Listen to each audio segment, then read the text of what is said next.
so many people want to hear how philosophy is a joke.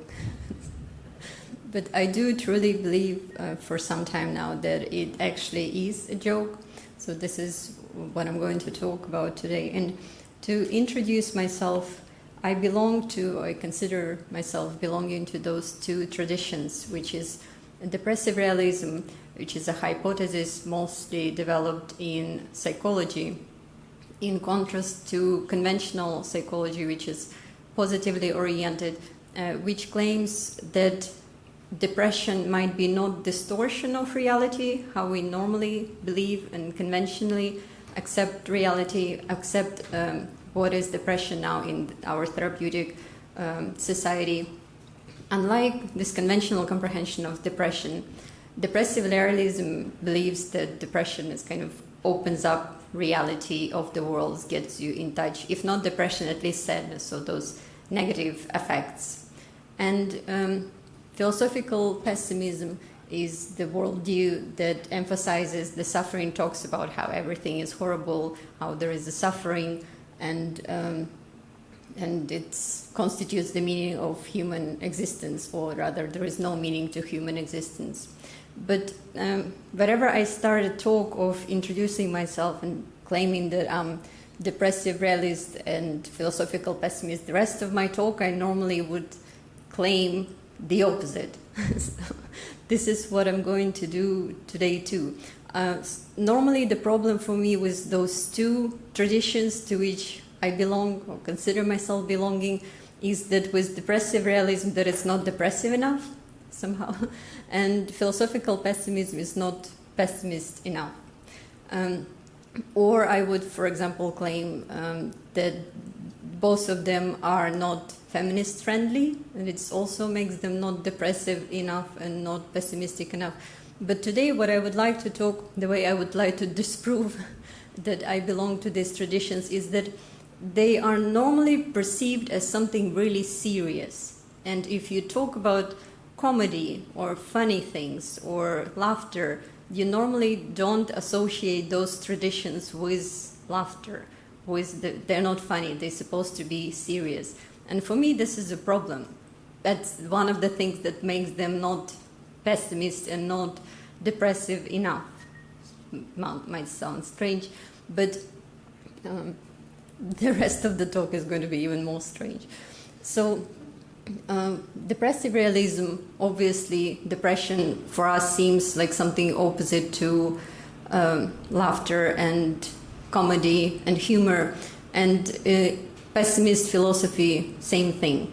But I would try to show how those two things, not only their quality is that they're laughable and they're joke in themselves, but we might even consider that the joke is at the core of both those things that present themselves as serious.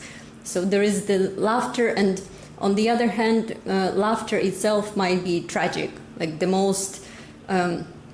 core embodiment of a tragedy, unlike we conventionally tend to think. So laughter, I try to see laughter as something at the heart of pessimist philosophy and depressive realism. Not only see it as a quality of it, but genuinely as something that they are most genuinely are defined through. And Schopenhauer, when we talk about pessimist philosophy, he's one of the most obvious philosophers who represents this tradition.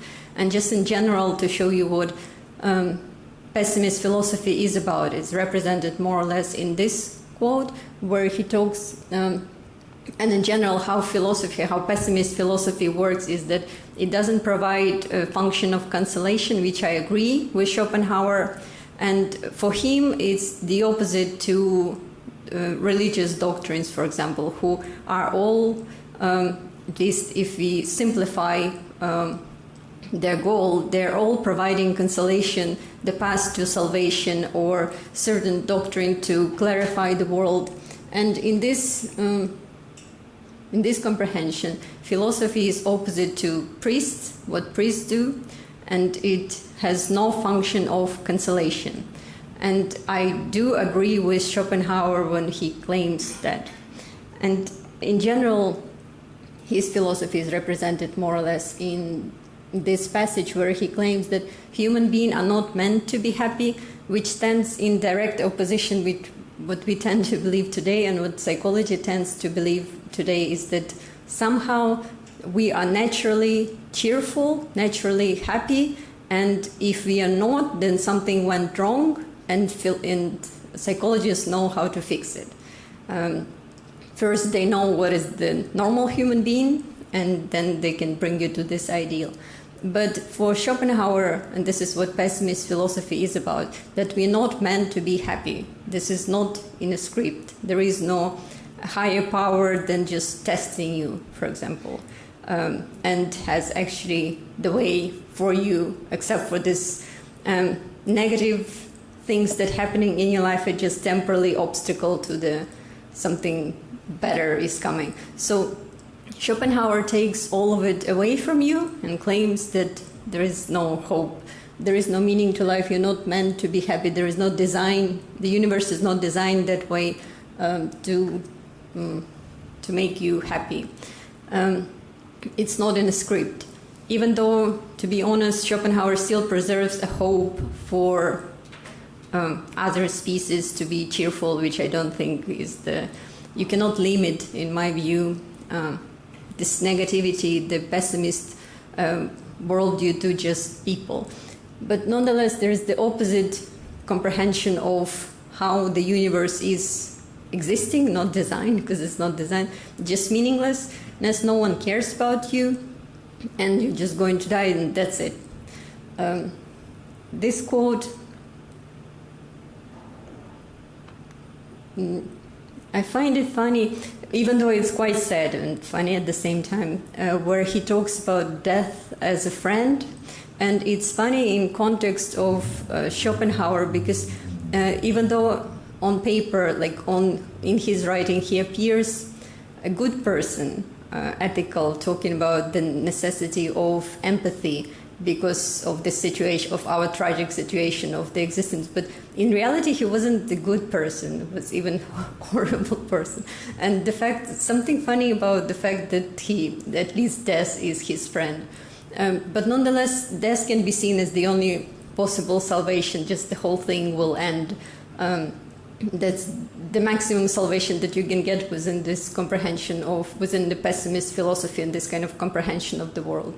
So there's only death and nothing else. And the thing with Schopenhauer, that he is normally mentioned when one is discussing pessimist philosophy, and when pessimist philosophy is discussed, Schopenhauer is mentioned. This is what he represents, because if you take it away from him, it's just going to be awkward interpretation of Kant. Nothing else that much. But also Schopenhauer is known for writing about the laughter, and precisely he represents the incongruity theory of laughter. And this part of Schopenhauer will be only mentioned when you in general talk about humor. No one, at least from what I know, would bring those two together. Schopenhauer is pessimist philosophy, and if you discuss humor, then you bring this other part of Schopenhauer. One of those who belong to or represent the incongruity theory of humor. But I'm thinking if you combine two, right? If you take it as an important part of his philosophy, of his pessimism, bring it two together and see it as inseparable from each other, then maybe that's the way to show how they both go together, right? How pessimist philosophy contains the humor, or how humor defines pessimist philosophy and the other way around. So incongruity theory of humor suggests, as he's writing here, that there's supposed to be non-coincidence of expectations and of what follows. So you're supposed to expect one thing, and then this expectation is interrupted, and something else is followed. So incongruity is kind of a rupture between expectation and the reality, and that's when we react with laughter. And actually, incongruity theory of laughter, of humor, is the only more or less theory of laughter, because other theories, they would, like there is the theory of superiority that explains humor, or the theory of how it's a relief from anxiety. But the rest of those types of theories that describe humor, they rather describe how it psychologically kind of functions, what we need it for, not how humor itself exists, not what makes things funny. So this incongruity theory is actual theory of humor. It talks about the rupture, the non-coincidence, the some kind of, I would call it glitch, that once we encounter it, we laugh. And Schopenhauer is known to belonging to this tradition. When you want something and something else follows. And I will show you the examples of how it works, which means jokes. And first, I will show you the first part of the joke, I think. Yeah, and then you should think about how you would normally, what you would normally expect this sentence to follow, right? So if normally person would be asked, have you lived in a black pool all your life? The normal reply would follow, I don't know, yes or no, right? With something that is unexpected, you won't guess, but I will show you. Those jokes are from Simon Critchley book. So the reply that follows it, that constitutes incongruity of the joke, is this one, which I really like, because it has already like this something tragic about it, and at the same time laughable. Tragic, it includes death, right? For some reason, it includes death in a least appropriate sense, where a person is asking about life somehow, and somehow it's funny, which is said at the same time, and this is true, right? So that's how humor works, and this is how I think it's also funny, through this. All right, another joke, another sad joke. It's actually part of the joke.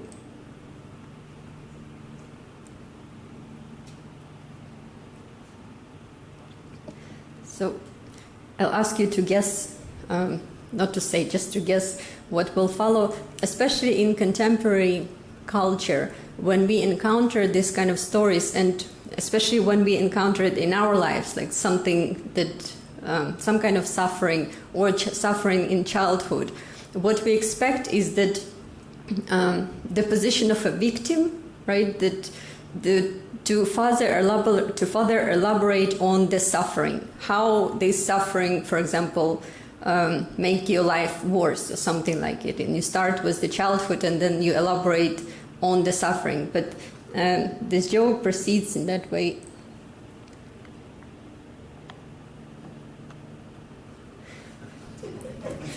So it's funny, and it might be true, right? But the funny thing is, it's a horrible thing to explain why something is funny, because for some reason it's not funny. But the thing is that here suffering is taken literally, right? And this equivalent of the clothing is precisely taken as a measure of being exposed to outside. I really like this joke because I'm thinking that maybe the suffering, there's something we expect from it, the extension of suffering, or elaboration on how one suffers even more, like elaboration from a position of a victim. It kind of has hope, right? If you just extend this first claim in a way that it's expected, you still preserve a hope that if this would be changed, if something would go better in a childhood, then and when you cry about it, the crying also has a hope that, which I appreciate, just crying more than pessimist philosophy, because I think when you encounter some horror, you just cry instead of talk. And there is something, if you're still able to talk about it, like Schopenhauer does, you don't actually encounter it. So crying is better than philosophy. But this is even better because it's it signifies the loss of hope, not that you just don't care and you're cynical, but you're just able to bear the tragedy with lightness. You abandon the hope. And this is where you laugh, not in a way that you don't appreciate it, but in a way that you do, but you already, it's like the end point, don't have hope anymore. And you still are able to witness it. This is where the laughter comes in. So this is actually Schopenhauer's example. He doesn't, stolen from someone else, but he doesn't provide too many examples, and this is one of them, which is actually a great joke that someone who likes to walk, someone who likes to walk alone meets the other person who likes to walk alone and asks them if they want to walk alone together, which is also incongruity, but the thing is that it actually, for me, captures the heart, the core of human relationship, which are absurd and painful, if you have noticed that. Because what you have to do in relationship is actually do that. Walk alone at the same time and walk together. And you cannot do only one. Somehow you, especially women, are known to demand this thing from, I don't know how it works the other way around, but it's true, because if you possessing someone, kind of controlling them, having them in a way, without the opposite, without them being left alone, self-sufficient, if you don't do both at the same time, which is impossible to do, then you're not doing it. It's like the thing about love, that you have to do both, have person, support them, and let them be independent at the same time, which contradicts it, then you're doing it, right? And when you're overly controlling, that's not love. And when you don't care, that's also not love. Somehow you have to do both at the same time. And there is always the reason to accuse you in something, because you're at the same time doing it wrong by doing it right, something like this. So this absurdity of human relationship, which pop psychology, popular psychology aims to fix, like it's possible, suggesting that it's not absurd and we're constantly looking for this healthy relationship that might just not exist, because healthy means there's no contradiction. And if this absurdity and contradiction is structural, then it never happens. It's only, and by the way, humor helps a lot, because this is what captures the contradiction. This is a way of carrying it. So this joke, but it's also weirdly might explain the absurd core of human relationship, how they're supposed to function, and how they're at the same time dysfunctional all the time. And Schopenhauer, in this quote, he talks about both tragedy and comedy. Like, this is important in a way, because it brings in one passage both comedy and tragedy, brings them together. But I wouldn't agree necessarily with the way how he brings those two together, because he claims that taken in details, again, a larger scale, it's tragedy, sad. When you see the universe from the large scale perspective, it's the horror. There's, especially from his perspective, the pessimist perspective, it's meaninglessness, the lack of design, the lack of the plan, something like it, no one cares for you. But in detail, if you go to detail of everyday life, it's the comedy. So the same thing, but taken from various different perspectives, appear as a tragedy or as a comedy. But same thing can be seen as both. But I'm thinking that maybe it's also the other way around, right? It's when we humor, in a way, is something when you reflect, you need to stand maybe away in a humor. It's also taking the outsider perspective to a certain extent, not being involved, something like this. So this is questionable, but I would agree that there is similarity, the coincidence of both, but not necessarily that it's about the scale, because it might be the other way around. And I'm wondering why philosophy is not funny. Really, like when you read the book, what's the difference between stand-up comedy and the and philosophy books. Why we don't laugh at... maybe actually it's not about that it doesn't follow the rules of a humor or something like that. Maybe it depends on a sense of humor, because to me it's funny. Maybe also with the philosophy, the thing is that humor presupposes, the joke presupposes punchline. You aim in somewhere, right? You maybe just philosophy never arrived at that punchline. Again, something like that. So we need the joke extended in time, but it shouldn't necessarily be that. It's true that in the stand-up we rarely hear something large scale. It's always mostly precise, not about the universe as such, not about the abstract things, but more everyday things. But maybe philosophy just extended stand-up. That, by the way, there is maybe it's funnier this way. There's this comedian, Frankly Howard, UK comedian, who wasn't able to tell a joke, and this is the way he was funny. Like, you're so pathetic because as a comedian you fail to be comedian, and this is the joke. So in this way, philosophy is even funnier.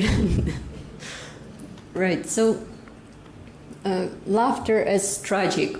There is another thing. Like, from the different perspective, we instead of claiming that philosophy, pessimist philosophy, is not opposite to laughter, that is laughable in itself, we can go the other way around and claim that laughter is tragic in itself, because we normally think that laughter is the opposite. We associate it with enjoyment, we associate it with having fun, so the opposite of tragedy somehow. But what if this is, for example, just our alibi for laughter, and in reality is the opposite, it's the actual tragedy, something like that. And the person to mention here is Simon Critchley with this paper that suggests something genius in my view.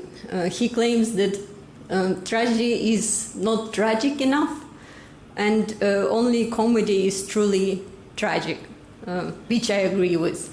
And I'll let you think for a moment how. How is it possible?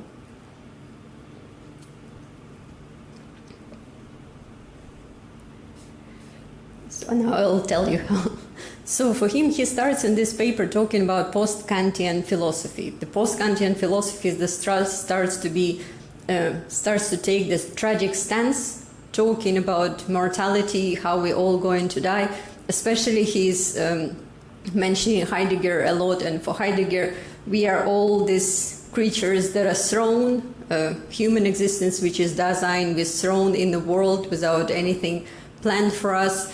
And important thing is our death, which has individualizing quality, and we leave the Dasein, human existence, it exists towards its death.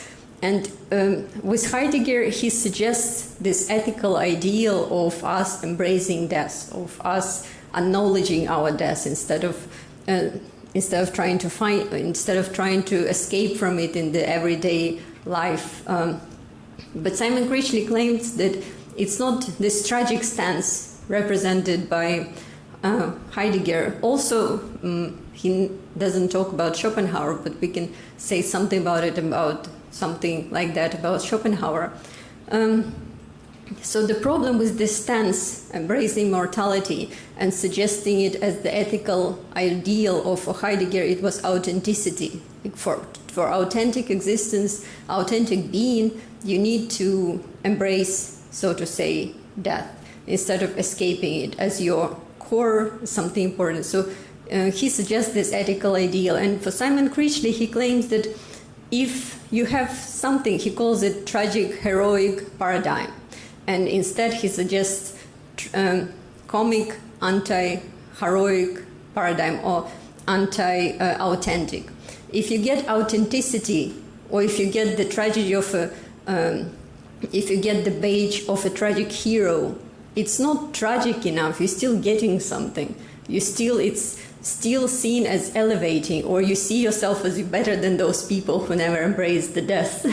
If you have this feeling of superiority, it's not tragedy, it's rather consolation from tragedy. You get something. You're now hero, yay, well done. So in a comedy, it's everything is same, but you're pathetic. You don't get nothing. You get nothing. You don't get being authentic. You don't get recognized as a hero. You don't get the status of someone ethical. And like that's when you genuinely embrace death, or embrace your the fact that you're not important. You don't. So comedy is actually tragic because it doesn't give you anything in return. It just nothing. You're just pathetic. That's it. Nothing in return. So in this way, comedy, he claims, is more stands closer to mortality. It's more about finitude than the tragedy that directly talks about finitude. In other book, later book, he would claim something like that: the dark heart of humor.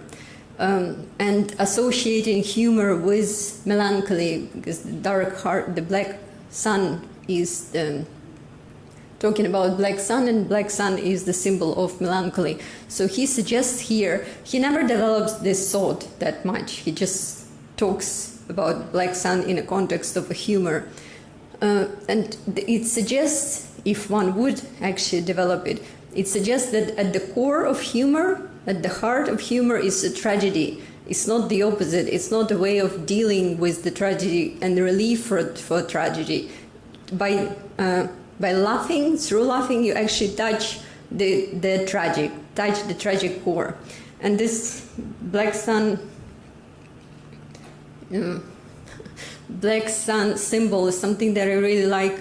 It represents melancholy, but if you think about it as something that represents the core of existence, the core of human being, it's opposite to conventional current therapeutic psychologized comprehension of human being, where we do believe that at the core is something opposite to darkness and melancholy. When we think that at the core is this ability to be happy, if we said we deviate from it, and at the core of the world there's also harmony and some kind of something planned and something great.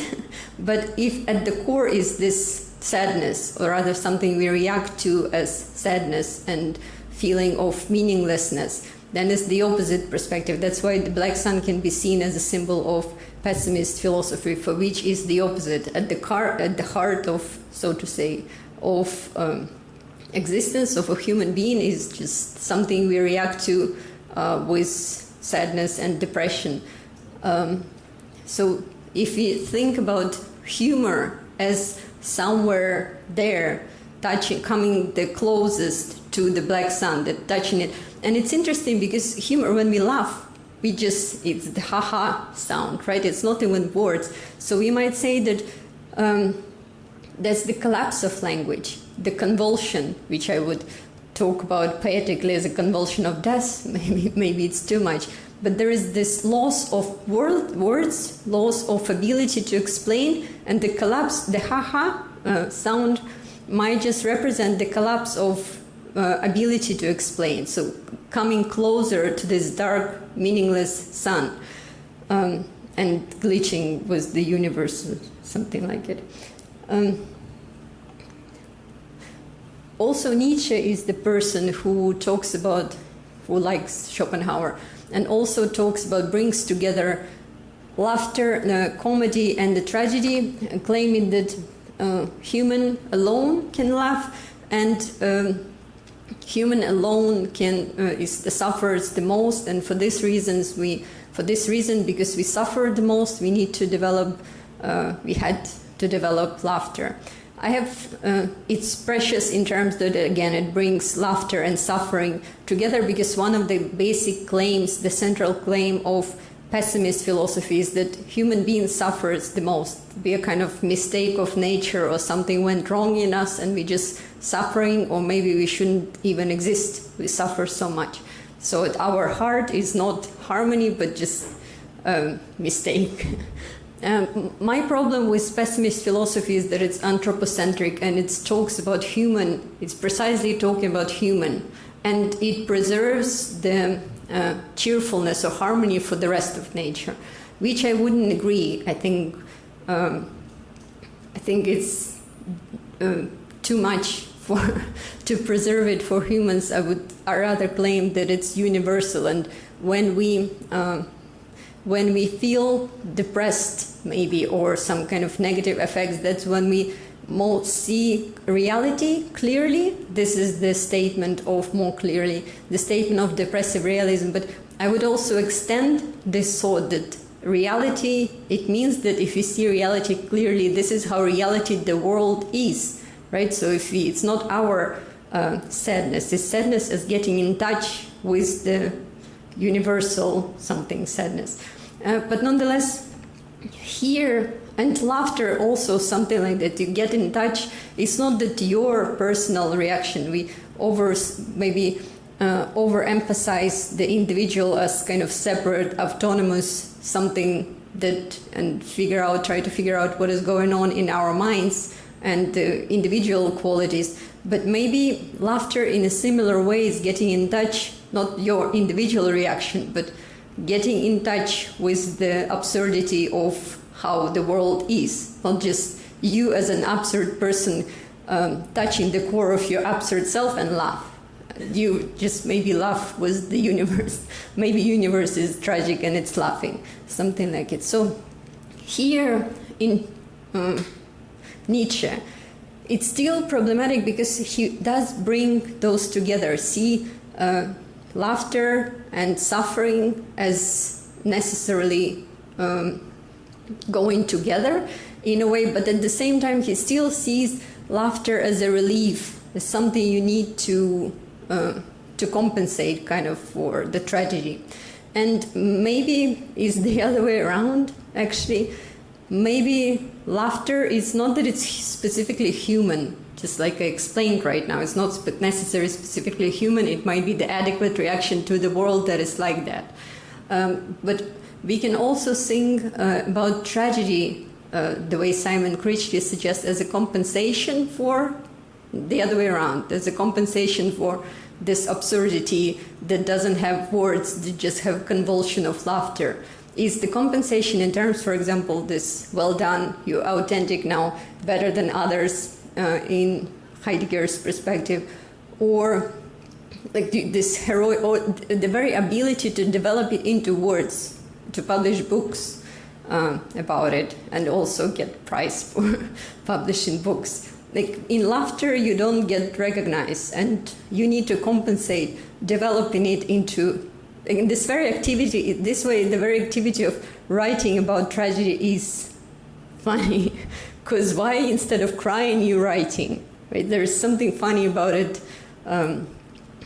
as such. So this is bringing it together, but maybe we can speculate that it's the other way around. Also, my friend Alfie Bown, who recently published a book on comedy, it's called Post-Comedy, and he's also touching this idea of how laughter is not necessarily a relief from anxiety. But in his previous book, which was also his PhD thesis, In the Event of Laughter, he elaborates on this more. So he claims that unlike what we think and what the other theory of laughter, the theory of anxiety relief, unlike what it suggests, well, the title of the series, what it suggests that laughter is something that is needed as a relief from anxiety. The very act of laughter is the relief.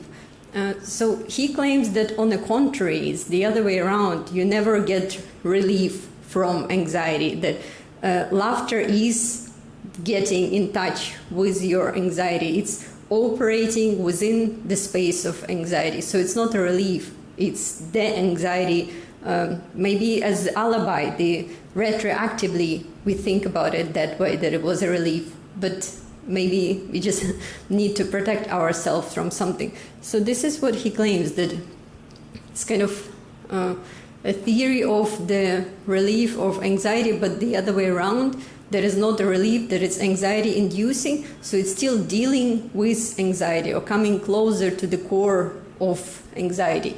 That's how you're not able to, in this way, anxiety kind of progresses into laughter, not the other way around, not gets rid of anxiety, it's just the progress. And if you think, maybe as an example of your ex, if you had any, that's the first stage when you're still hopeful, when it's still not that tragic. It's when you actually cry or whatever, you're traumatized. And this is when you still hope that something went wrong, right? And something could be corrected or something like that. But then after a while, when you laugh, it doesn't mean that it's not necessarily mean that it's a relief. Maybe actually touch the core of how, like, what the hell was it? And even the crying is, the crying itself is laughable, because what were you crying about? So it might be seen as not only in relationship with your ex, but like in general, what the hell is going on? But still, maybe crying is a necessary stage, just not the stage of a punchline of existence yet. So here we have idea of humor as not a relief from anxiety, but as actually operating within space of anxiety and touching the core of anxiety. And in my recent paper, one of the recent papers on humor and depressive realism, where it's the short essay where I was talking about humor from the perspective of more psychoanalytic perspective, associating with the death drive, as everything that I touch I associate with death drive, not today. But something that I wrote, that if laughter is, according to this incongruity theory, if it's about incongruity, and if existence in pessimist philosophy is also this incongruity, there's certain structural glitch to it, there's certain meaninglessness or absurdity, there's incongruity in existence as such. And through our laughter, or this expression of incongruity, we touch the glitch, the structural glitch, through us glitching as we're laughing. We touch the glitch of the universe, the structural glitch of the universe, and this is how we actually most genuinely encounter the fabric of existence. And I would also claim that this is how we most genuinely touch the core of the other. So it's not only connecting with whatever, the universe that is glitching structurally, but also with each other, because maybe for me it's like without wearing masks, you just in losing yourself, in losing the mask of yourself, including the tragic mask, the mask that says that you figured out something, that you have something to represent. When your expectations or something just collapse, then when we truly meet each other, something like it. And I will show you, I will also talk about how philosophy is a joke. So in Todd McGowan's book, Only Joke Can Save Us, he's talking about, and it's horrible to mention Hegel here, but I was mostly talking about Schopenhauer, because it's probably, Schopenhauer was competing with Hegel, and he failed because he was even scheduling his lectures at the same time with Hegel's lectures, and Hegel was really known. And most of the students, a couple of students that Schopenhauer would have, they were just unable to find a way to the Hegel's lecture. And it's horrible to mention Hegel at the end of the lecture, which was mostly about Schopenhauer. But nonetheless, Todd McGowan appreciates in this book, and in general, really appreciates Hegel, because for him, he is a philosopher of a joke, and Zizek, his friends, there too. Two of them, their philosophy allows to include jokes with the dialectics and the incongruity, all of that. But here he writes, and I agree with him, that it's not only about Hegel for me, it's in general about philosophy, even Schopenhauer's philosophy, that it's not that humor is something to warm you up and to introduce you to philosophy, maybe the other way around. Philosophy or those theories is something that warm you up and lead you to the trauma of joke, that philosophy is a joke, the other way around. And in Hegel is able, it's true that because of his specific philosophy was the dialectics and all, there is not a dialectics, it's a kind of comedy in itself, but maybe again it's just different intensity of it. And Schopenhauer for me is, or other Heidegger, they're laughable precisely like this comedian who couldn't tell a joke. Like that's how they're funny, in how pathetic they are in trying to be serious. And never arrive into a punchline. Like the joke is funny because it's so long and it's deprived of the thing that makes it joke. For me, they are funny, and like the rest of philosophers are even funnier sometimes. So it's the other way around. He would claim that philosophy, jokes, specifically Hegelian jokes, they tell more about philosophy than philosophy intends, but maybe it's not about Hegelian philosophy. Maybe it's about philosophy as such. And maybe it's just the long, overly long stand-up or something like it. There's also saying that I think philosophers are failed poets, which I agree with, but philosophers might be seen as failed comedians, which makes them funnier than actual comedians. Like you're saying something, you try to be serious, but at the end, you really, if you have good enough sense of humor, it's not. They're just in this attempt of being serious, of clarifying something, or competing with other philosophers like Schopenhauer and Hegel, competing with each other, trying to, I don't know, to do something better. There is a humor in this one. Then we'll show you now some memes, how philosophy works. So this is, it's true, it describes philosophy, that you know something and you're wrong. And if you go outside of this joke of philosophy that defines philosophy, it's not philosophy anymore, because it's a doctrine, right? If you know, if you're not wrong, if you arrive at certain knowledge, then it's a doctrine that you propagate. It's not, you stop wondering, you stop questioning, and once you stop questioning, it's not the philosophy. So philosophy is supposed to be, Socrates claims that I know nothing, even though Socrates actually knew something and was just gaslighting people that he doesn't, but at the end imposing his own knowledge. But nonetheless, the ideal, if philosophy wouldn't be, if Socrates wouldn't actually lie that he doesn't know, then it would be proper philosophy. So philosophy is not knowing, is wondering. That's why it's endless loop. And at the same time, you're supposed to, it attracts you as something to clarify reality, right? The opposite what it is. There's other meme that I lost somewhere, but I'll tell you.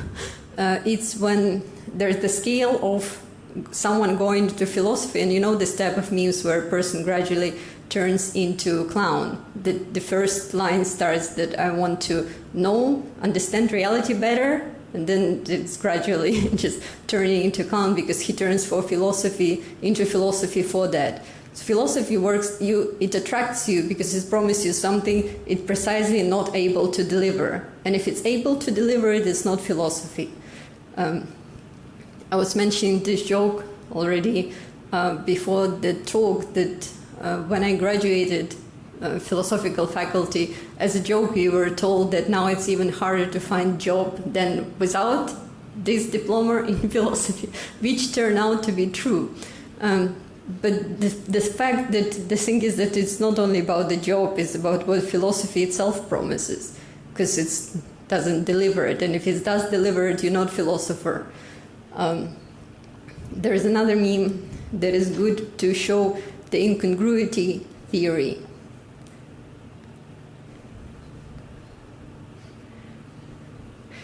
this one I cannot explain why it's funny, and maybe it's a good thing.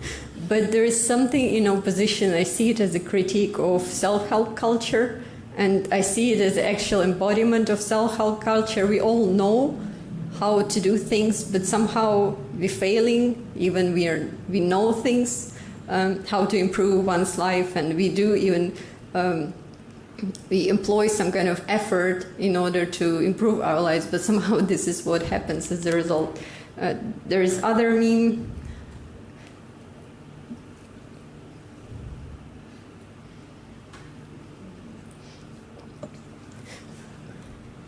For me, this is very depressive realism meme, and it's true. First of all, it represents the truth, but something that we actually, in the normal situation, also in incongruity theory, in the normal situation, what we would tell person is the opposite, is the life, we would offer them some kind of alternative, that life is great and look how we are living this life. But what we mean actually is just not that different, we're just doing it, we're just able to mask it properly, and here just this unmasking going on, and the unity in the absurdity of whatever. In both cases there is the same absurdity going on, and it's the actual unity. And this might, by the way, actually work, because it's true, because it's not the opposite. Yeah, and this is the philosopher, this is the comedian that is actually funny. He's able to tell a joke, and just like him. So let's listen to him. I tried using that face aging app. They said, nah, you're good.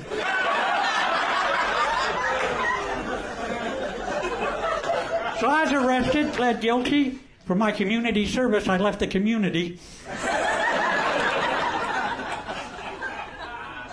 Used to smoke cigarettes. I was a heavy smoker. I would even smoke when I went jogging, which is stupid, of course. So I quit jogging. I am 74 years old. Life expectancy for men is 76 years. Life expectancy for women is 81 years. I figure if I transition... Basically, it tells it better than what it just, the whole talk of mine. It just turns out to be a joke. And just to show you, instead of the philosopher who is failed stand-up comedian, this is the actual comedian without explanation. So we can now talk, and you can ask questions if you want. Thank you.